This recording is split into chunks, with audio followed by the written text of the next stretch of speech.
this just goes to show, man, like, I remember when I used to watch boxing on television, you know what I'm saying? I used to watch boxing on TV.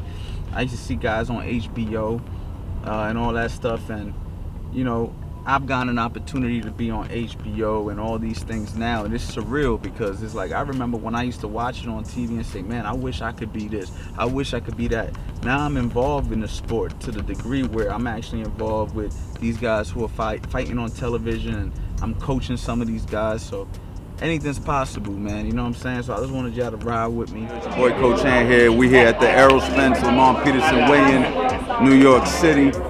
Y'all, it's gonna be a real movie out here. Let's go.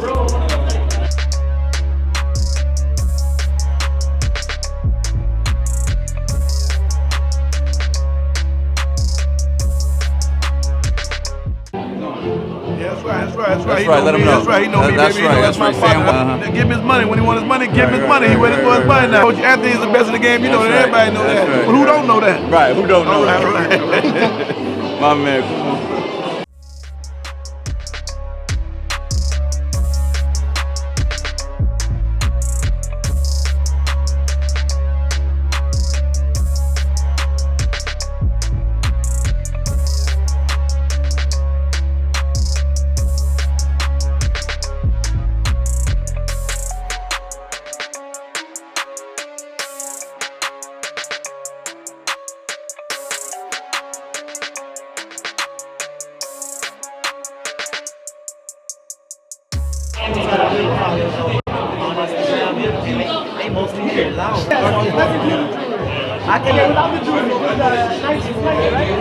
I don't know. Let's get a fight fans one day. So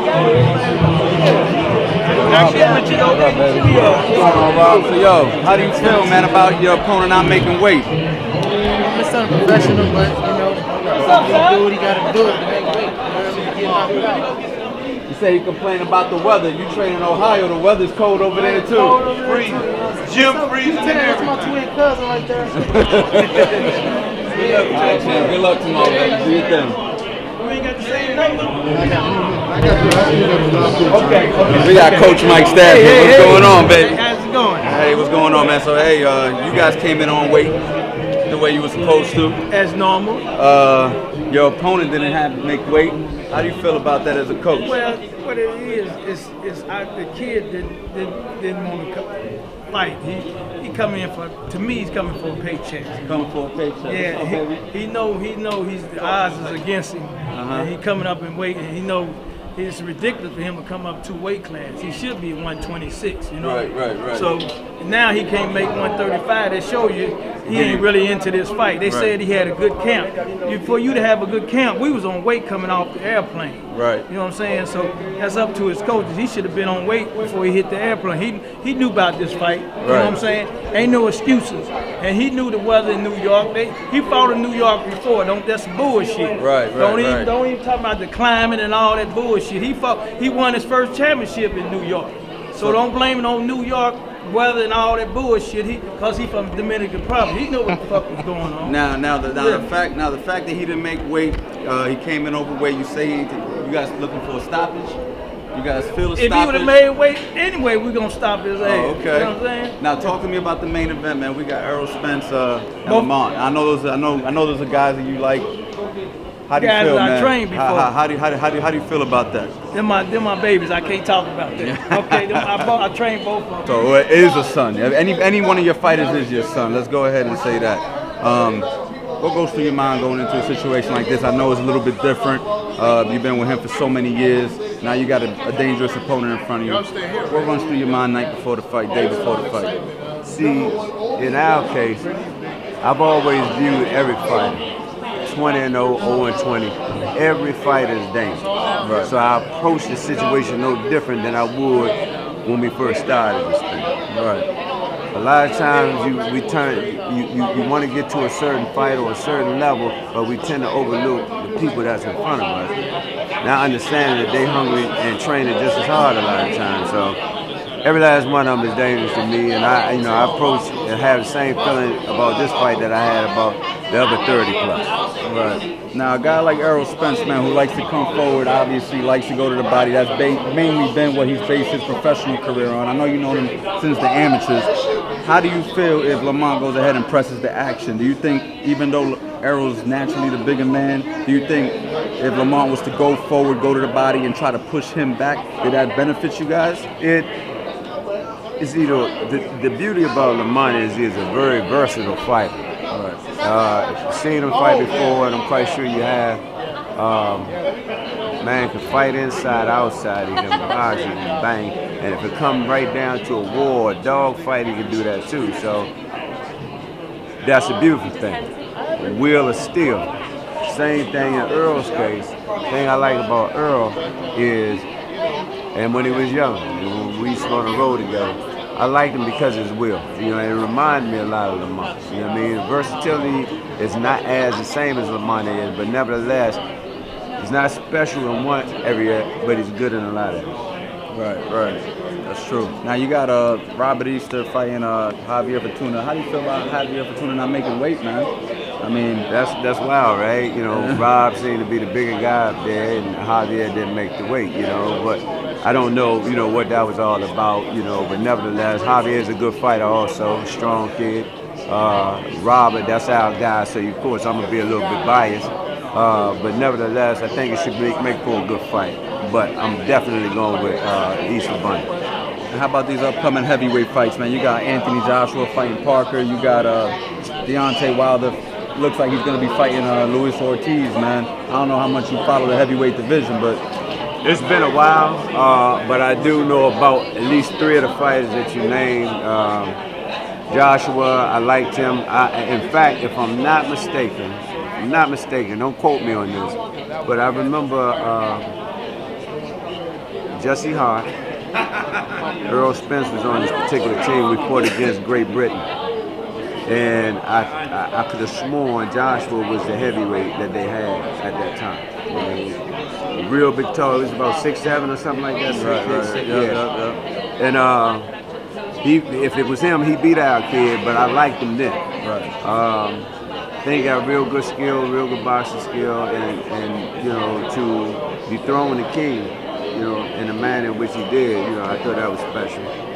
Of course, I'm a USA boy, born and raised. So if him and Deontay do their thing together, of course I'm gonna ride with Deontay. What he may lack in skill, in the skill set, he make up a lot with that bomb of his, man. So I think that'd be a good fight. And last question, man. You know me, you know I'm a coach. I do the media stuff, but I'm a boxing coach. For all young coaches like myself that are coming up in the business, a guy like you who's been doing this a long time, what advice do you have to us? Take your time, man. Learn the craft. You know, don't try to cheat your way through this game.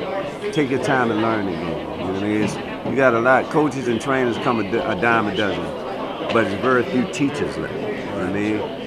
I was fortunate enough to, when I came through years ago, you know, to meet people like Adrian Davis from Washington, D.C. They used to train Sean B. Mitchell, Lennox Lewis, and a few others. Mr. Dave Jacobs, who was one of Ray Leonard's trainers years ago. Emmanuel Stewart, which was my guy. And he got advice from these guys, and you know, and I didn't try to know more than them. Right. You know, I took my time and I listened to what they had to say. You know what I mean? And took a little bit from scenario one. You know what I mean? And then when we came through, myself, Mike Stafford, Virgil Hunter, Kenny Porter, Mike Stafford, if I didn't say Mike. It was a grind, man. You know what I mean? It was not just jump in the game, see a guy, you know, fight a little bit, okay, attach yourself to him, and, you know, we're going to do this, that, and never know. We started off from the root, man, with the kids. You know what I mean? And it was all about, it wasn't about no finance. The money, it wasn't there. You know what I mean? Half of us, if not damn near all of us, went broke trying to support the amateur program. You feel me? Mm-hmm. But it was about love, man, because, you know, it was all medals, belts.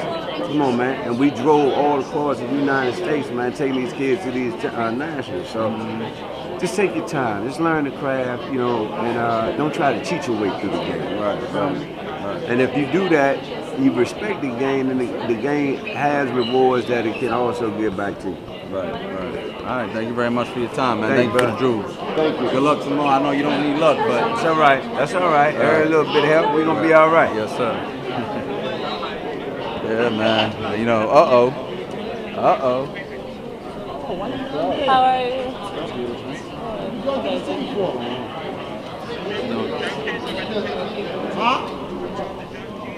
You know what's crazy? You know, I go into a fight and I always think of every possible scenario. That's my thought. Okay, what could happen?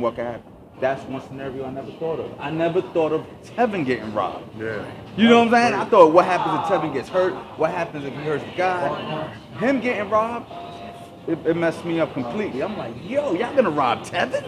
Like, he the guy who could bring the money to the table. Why would y'all do that? You know, the commentators was talking good about him. I mean, they wasn't being biased. They was towards him. They was, for him the whole time. So I didn't understand. And think about it, man. He worked so hard. He sparred with a bad hand for so long. Like, he never complained. Like, everything, all those things put together, and y'all still gonna jerk him? Yeah, that was But crazy. honestly, by the looks of things, that loss boosted his career. I think so too. How come he don't got no mid-work videos? He nice. I'm gonna make him one. I said, because I'm the one recording all the time. Yeah. He had the camera. I got a mid-work video that he did a long time ago. Holding for him. No. I was holding for Remo and Singh. Hey, you know what I want to start, right? I want to start a mid-work competition, right? This is what I want to do. I want to get a bunch of trainers to get their best fighter. Mid-work competition, right? Everybody got to put some bread up, right? And the winner gets all the bread. So let's say you enter with $100 with your fighter, and we got 20 coaches, and then we get some good judges, and we just make it fun. Barry when that hands You know down. what I'm saying? We already know the money. We might have to give Alright, like that, like I know the one you like, the one that you like to do a lot most of the time, that shit works in real life. Yeah. Hook, right hand hook. Yeah, that's How right. many times that shit land in the fucking fight? That's real. That's all it is. I see it all the time. It's just, all it is, man, you keep working with somebody doing that stuff, man. They'll do it without even thinking about it when they fight. It just come off instinct. Wow, just running. You know, I try to look at Sugar Ray Leonard and guys like that. Look at Sugar Ray Leonard, his combinations he throw, like when he was fighting, when he's on when he's on top. Man, he threw some nice shit, man. Look at the combinations he threw. But check this out. For the most part, we're dealing with kids. When you're dealing with kids, it got to be fun. So Yeah, we tend to forget we're dealing with kids. And kids, if a kid run a combination, Boogie run a 88 with a youngin', guess what? He gonna talk about that. He gonna talk. Yeah, that's one of them. Guess what? If he run that shit, guess what? He done made. He done 5-piece chicken wing. that. With an Arnold Palmer. Yeah. What was the other one? Oh, with an Arnold Palmer. We mix it up. But the kid run that stuff because we like to say they're kids. Right. So you want to make it fun for them. When you start not making stuff fun for kids, guess what? Shit, you gotta do it for adults. It's fun for everybody. But it's It's fun. fun for you. It's fun for me. Sometimes I get bored holding the mitts for these motherfuckers. I want to entice myself. 1, 2. Right. 1, 2, 3. Nah, for the kids, they do those combinations, man. They love it. Next thing you know, they like, and then they start competing against each other, which in turn makes them start competing all the way around. Like, that's what it is. Oh, you think you nice? I'm nice. You trick them. There it is. Hold on. Let me go. Errol was on my traveling team in Europe. I was his head coach in Russia when the plane landing gear wouldn't come out, so I'm too close to the situation. I'm just gonna be there yelling for a great fight. And both potential opponents for your son. That's probably down the line, and as far as I don't think that's gonna happen. Right. But something down the line with Errol. Okay. Yeah, absolutely down the line. I mean, yeah. On that side, but we gotta deal with this mandatory business. We the mandatory for Keith. So if they want so you guys are fighting Keith again? We won the mandatory against Berto, which made us #1 to fight Keith. Right. We fought again, just to stay busy, and we fought another WBC eliminator to fight Keith. So if you done fought 2 people to fight 1 guy, then you should be able to get your fight. Right. Pleasure talking to you as well. Thank you.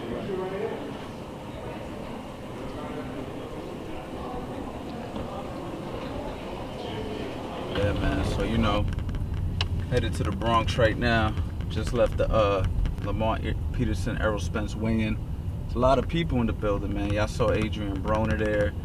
You know, just everybody, man. It's a big boxing scene here in New York City, especially when the fights are at the Barclays, man. There's always a movie, there's always an event. You know what I mean? I'm just happy and blessed to be able to be part of all of it, man. But yo, tomorrow's gonna be major. You know what I'm saying? Gonna go see my man Errol Kelly right now. He owns a gym in the Bronx called South Box Gym. If y'all live in New York City, I definitely need to check him out. He was an outstanding amateur boxer, extremely knowledgeable, knows the sport in and out, great fighter. He's a good trainer too. He talks a lot of crap, and you know what I mean, he can be disrespectful, I will say that, but he's really one of the best people I've met in this business, man. You don't meet a lot of genuine people like Errol Kelly. You know what I'm saying? Celebrity trainer, very humble, you know what I'm saying? But at the same time, he's a lot of fun to be around, man. So you guys are gonna get a chance to see him, you know, and us kick it or whatever. But yeah, man, Errol Spence, Peterson, yo. I don't even know what else to say. I mean, you know, at first when I heard about this fight, I'm not even gonna lie to you. I was like, man, Errol Spence got this fight easy, man. Errol Spence is the younger guy, the hungrier guy. He's been more active. But as the fight gets closer, you know, it's like very difficult to count out a guy like Peterson, man. He's been around for so long, world champion, could fight, everybody knows him. He spars everybody. You hear about the gym wars. If you're involved in boxing, you know what I'm saying, you know that you can co-sign what I'm saying right now. Everybody knows Peterson is considered one of the hardest people to spar. I heard him and Floyd Mayweather had a intense sparring to the point where they don't even want to disclose the information of what happened, you know what I'm saying? But the same thing goes for Errol Spence, you know what I mean? There's word through the grapevine that he gave Floyd a black eye. So, I mean, you're talking about just two really good fighters, man, meeting up tomorrow, you know what I'm saying? And I'm really excited, man, you know what I mean? To be here, to be there, you know? This is just something that we all get a chance to do. So we in New York right now, man. Big city of dreams, you know what I'm saying? You see the traffic. This is what we dealing with right now. So I'm able to talk to you as you see this traffic. You know what I mean? But hey, man. See what we doing and enjoy the show, man. Yeah, tell to me what. Errol Kelly, what up? Talk to me, man. Man, regular shit, wheeling, dealing, and in the gym, South Box, Boxer Gym, you know, getting ready for this fight tomorrow with Spence and, for Errol Spence. Yeah, man, I'm headed your way now, actually, you know what I'm saying? Come see you. Pull up on me. Alright, say no more, man. So what's good? Ain't shit, man, you know, just out here, man, doing the same thing. I think Spence gonna win that fight. I think Spence gonna win that fight. What I think is gonna happen is I think that I mean, no disrespect to Peterson, but he's taking too much punishment. He's a little bit longer in the tooth. Errol Spence is. Errol Spence, young, strong, 147 welterweight, and I think it's his time now. You know what I'm saying? Spence did good in his career. You know, he got wins over Mir Khan. I thought he got that fight over Danny Garcia too. Meanwhile, he took some hell in that Matisse fight. And Errol Spence is a fighter that's young, strong, hungry, and he want to prove that name. He want to make his name like Peterson's name. You know what I'm saying? He want to be one of the marquee names in the welterweight division as a champion. And by beating the former champions, he already took out Kell Brook. So by beating guys like Kell Brook, Jerry, and now Lamont Peterson is going to help him stake this claim. And I think that he's just too big and strong for Peterson right now, honestly. Yo, I'll tell you what, man. We're gonna talk more about that when I pull up on your gym. You know what I'm saying? Just so you know, Delran in the building. Man, fuck Delran, bye. So yo, y'all gonna hear a lot of jokes about Delran. If y'all don't know what Delran is, I'm sure you don't know what Delran unless you're from Delran. But Delran, New Jersey is in New Jersey. Don't nobody know where the hell it is. Every time we ever brought up Delran, people are like, where's that? I'm the only guy from Delran that really put Delran on the map. I'm not from Delran though. Let's just clear that up. But I do my business in Delran, you know what I'm saying? And I own a gym in Delran. And you know what I mean? Errol Kelly likes to call me the mayor of Delran. So if you hear these jokes coming up later on about Delran, Just want y'all to be up to speed on what the hell we talking about, because I'm pretty sure y'all gonna be like, what are they talking about? But yeah, man, Eric Kelly, one of the best people in boxing, man. We about to link up with him.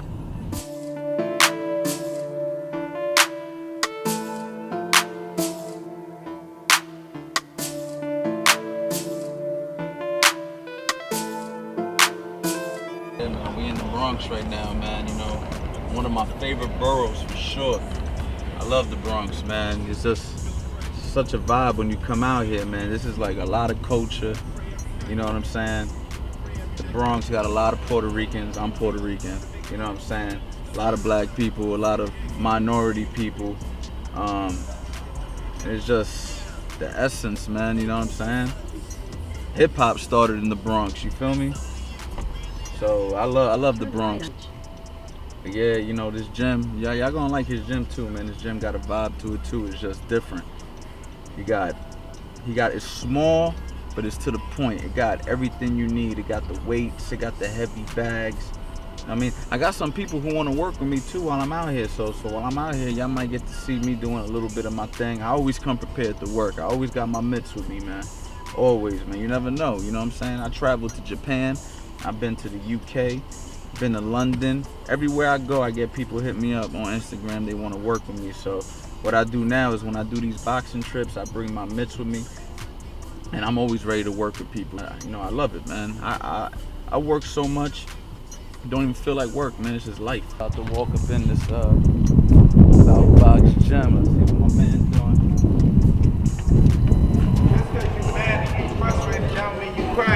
Give my son that belt. Give Farmer that belt. Tell him Farmer beat that guy. He deserved that belt. Nigga done tested positive for steroids.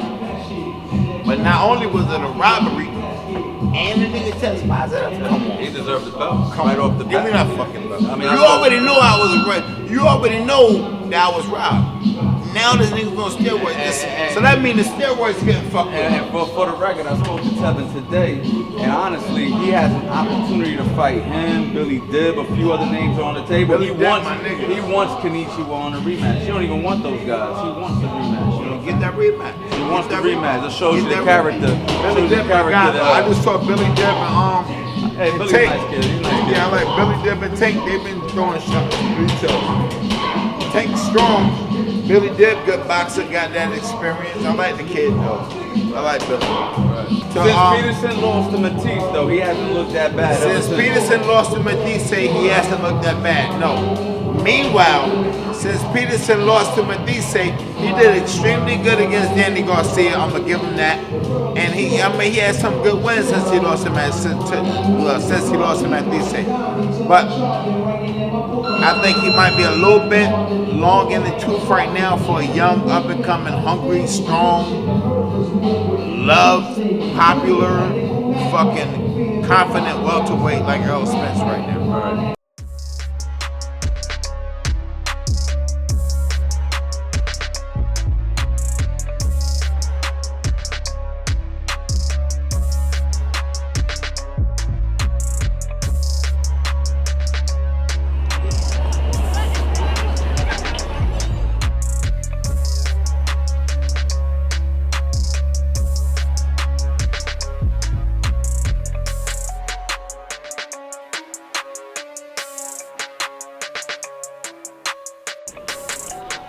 Yeah, man, we here Backstage, the Barclays Center. You know, big fight, man, big fight. So, Errol Spence. There's already been some good undercards. Got here a little late, but we're here just in time for the televised bouts. So, you know, we're gonna go out into the arena and see what it do out there. You know what I'm saying? And we're gonna enjoy these fights. So come on, walk with me.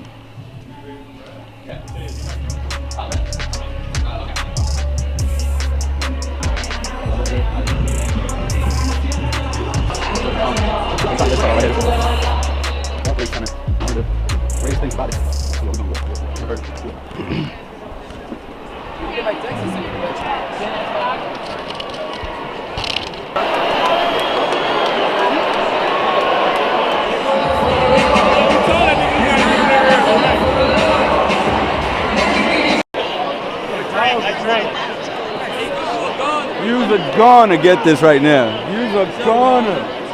You is a blonde. What up, my man? What's up, bro? Oh, that's two cents. Hollywood. What's up, baby? We just out here, baby. We just out here working. It's nice to see champions in here, you know what I mean? Real fighters, fans. We gotta bring boxing back, you know what I mean? How you feel? Good. When you gonna come? Where you at? Where you from? New York, Queens. Oh, you in Queens? Okay. With a Mendez. Oh, okay. You fight or you just train? That's regular. That's regular though. I mean, not to sound crazy, but everywhere I go, I get people who want to train with me, and I appreciate the love, man. I work hard so people could want to work with me, and try to provide the best service I can. You killing it. Pacquiao fight, something like that would have been good. What you said, Pacquiao? Yeah, we had the greatest time ever. We had the greatest time for his camp. Everything was perfect. Everything's perfect. Everything was Until perfect. fight night came and got robbed. He made weight eating 3 meals a day. Facts. Up until the fight. They don't do that nowadays. We had a good time. We cracked jokes. He went in there. We gambled. He won money. Yeah. By the way. How much I won? It was like 5 racks. Something like that. Yeah, like somewhere around 5 racks. But he won it in like 5 minutes though. You see what I'm saying? And then, what else we did? He executed the game plan. You know what I'm saying? He executed the game plan, and then they jerked him at the end. And then the boy get popped for steroids. And then he gets popped. Go ahead. But that's no damn credit to him because I mean I don't know what circumstances it was, to be honest. I don't really care. I mean I still did what I had to do, so it's not like I lost because he did steroids. No, but if I had the opportunity to call it the way I want to call it, I would like to fight him again. Right. For the rematch in the Barclays. Right. In the Barclays.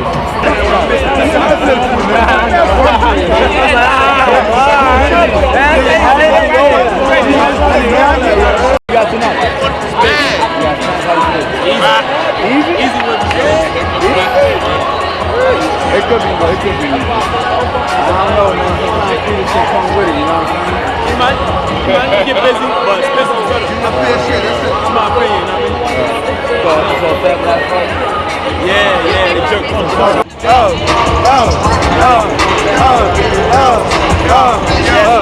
Eric Kelly got the full record show. I'm a pro, y'all motherfuckers know when I come through. Record with this. Yo, my man came right, you heard? Bring the ice out. Bring the fans out, boy.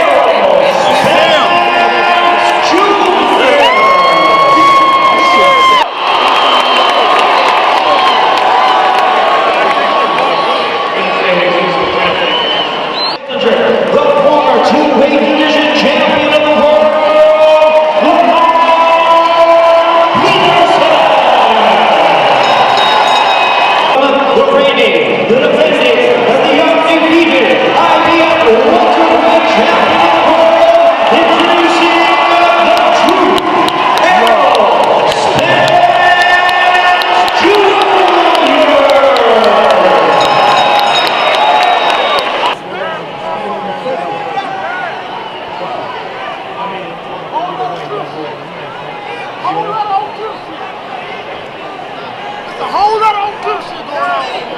Yo, I'm serious. Yo. About shit. Don't talk to me about shit, alright? Alright? You're fucking. Don't fucking talk to me about anything. Relax, I'm alright. Yeah, alright. Don't fucking shit. Don't be a fucking asshole. I'll watch the fucking fight. Relax.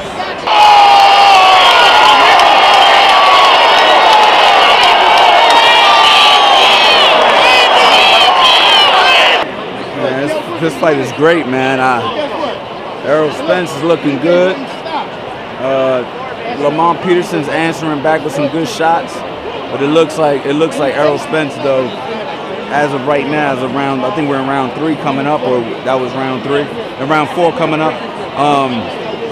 It looks like Errol Spence is probably winning the fight, but a close fight. You know, like every round is close. Good fight, man. I mean, I'm loving it.